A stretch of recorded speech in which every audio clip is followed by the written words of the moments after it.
let us pick up again where we were the last time. So, manipulation of the emotional states.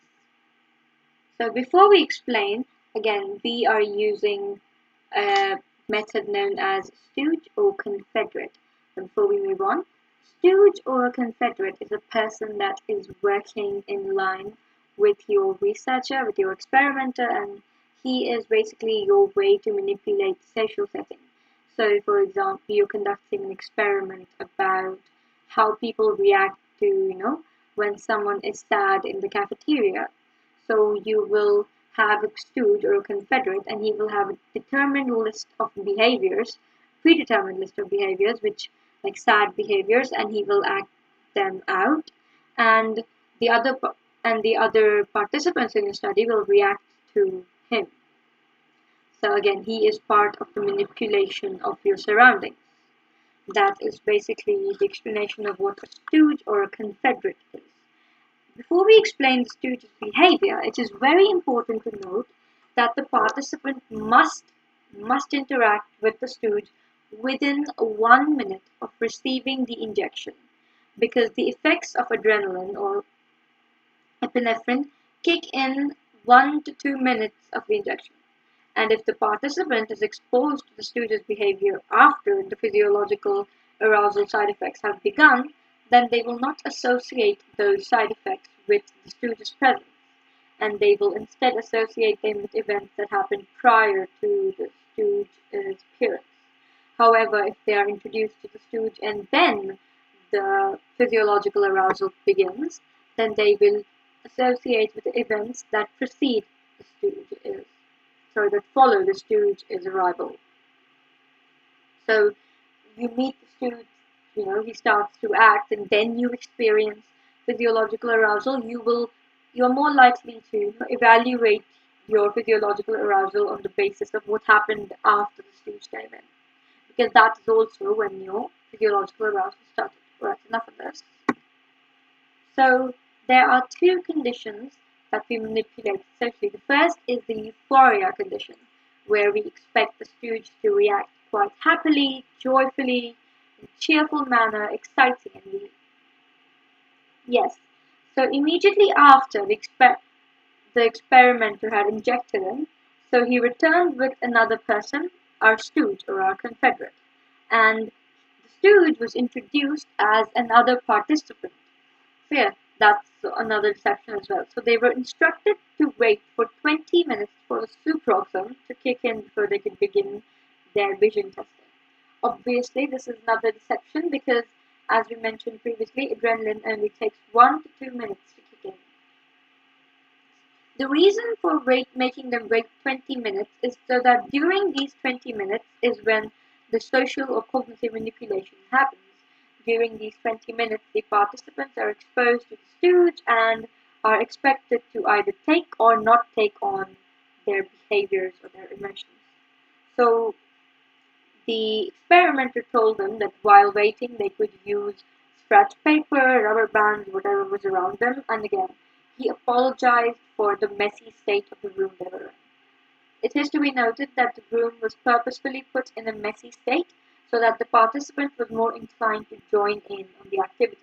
You can imagine if the room was very clean and pristine, the participant would be less likely to want to mess it up, sort of in an attempt to please the experimenter. So then the stooge, so as soon as the experimenter left, the stooge introduces himself. He starts off with a bunch of standardized icebreaker comments. It is to be noted that every single one of the stooge's behaviors is standardized, and any variations in this entire routine, let's treat it like a game. Any variations of this entire routine are only if the participant either says or initiates something. So the stooge's entire act was broken into a series of 14 to 15 small units. So it was again made easy to score and observe. Because again, one of our research methods of data collection is observation. So first the stooge reaches for a piece of scratch paper and he starts doodling. He's like, they said we could use this for scratch, didn't they? Then he doodles a fish for 30 seconds on it, and then he says, the scrap paper isn't very good for even doodling. He then scrumples the paper into a ball and then throws it into the paper bin at the other part of the room. Now he misses, but then he sort of turns it into a fun paper basketball game. So he misses a few times, he scores a few times, and he occasionally says 2 points, and then he occasionally jumps up and does a jump shot, and then he exclaims excitedly, "Yay, the old jump shot's still on today."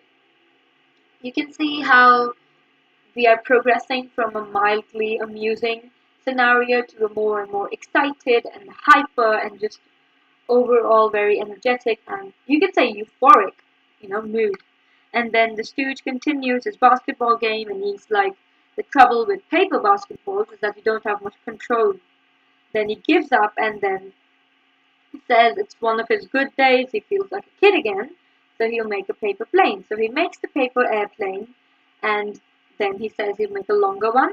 He flies the plane, he gets up and retrieves it, and he does this a couple of times until he exclaims that even as a kid he was never much good at this.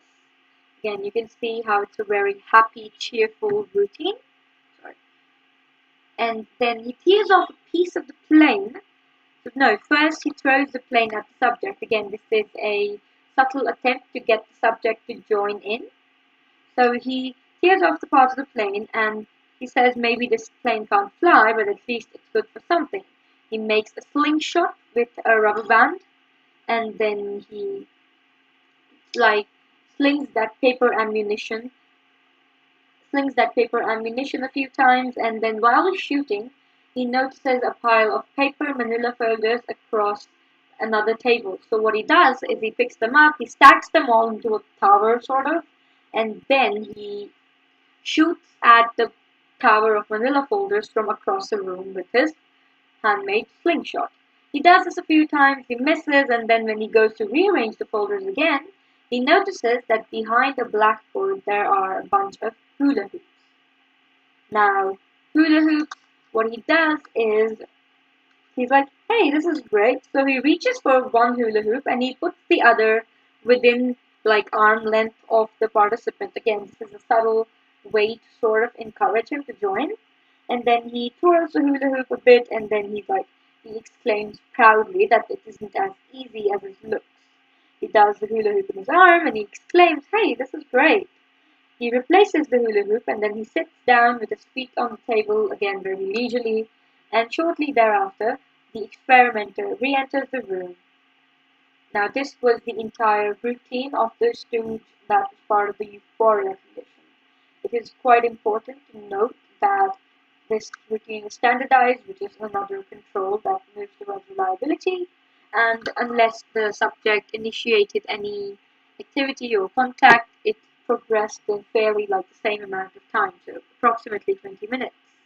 Now you can see this is a very euphoric, sort of giddy reaction that the stooge is giving out, and we would expect that those of our participants that are expected to have evaluative needs arise, they will take on the mood of it, or they would associate their physiological arousal with euphoria, or with a euphoric sort of mental state.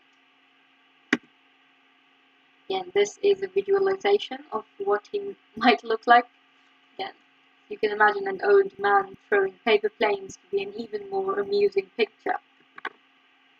So next we move on to the second social manipulation setting, is the anger condition.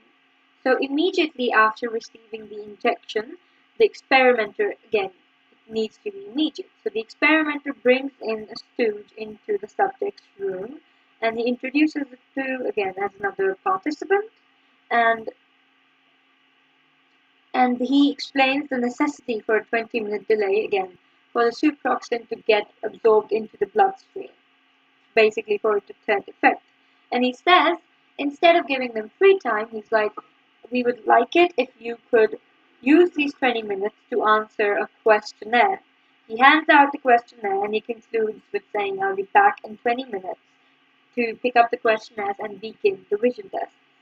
So before looking at the questionnaire, the stooge says he expresses an annoyance at being injected because they had not been told at the start of the study that they were going to be injected. And he says it's unfair, they should have been told, and because no one really likes to come to the study and then refuse just because of an injection.